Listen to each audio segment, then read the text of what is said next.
I think we can tend to cringe when we hear someone tell us to, hey, we should have joy, we should rejoice in God, as if to ignore everything that's going on in our world.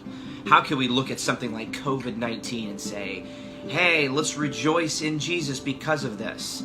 It seems very fake. And I think a lot of us Christians feel that way.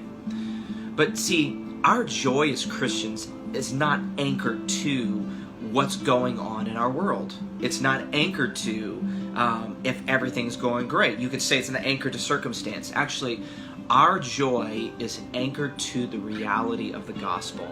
See, the truth is, no matter what happens in our world today, nothing will change the fact that I am loved by God.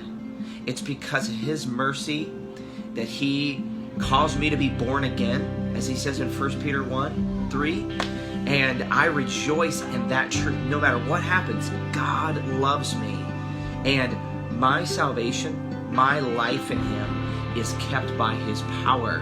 And that's exactly what 1 Peter does in this first chapter. He just penetrates and renews our minds of gospel hope. And he says, hey, because this is true, because of this, rejoice, though you're going through heaviness for a season.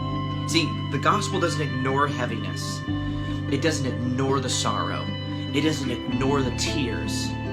Yet, there's something that transcends all of that for a Christian. They're anchored to a truth that, hey, no matter what happens today, I'm secure in Him. No matter what happens today, my future is set. He is going to advance His kingdom, and He's using all of this, mixing the good and the bad together to produce His will, to show forth His glory, to transform us into who we need to be. And so Christians have this profound joy in the midst of difficulty.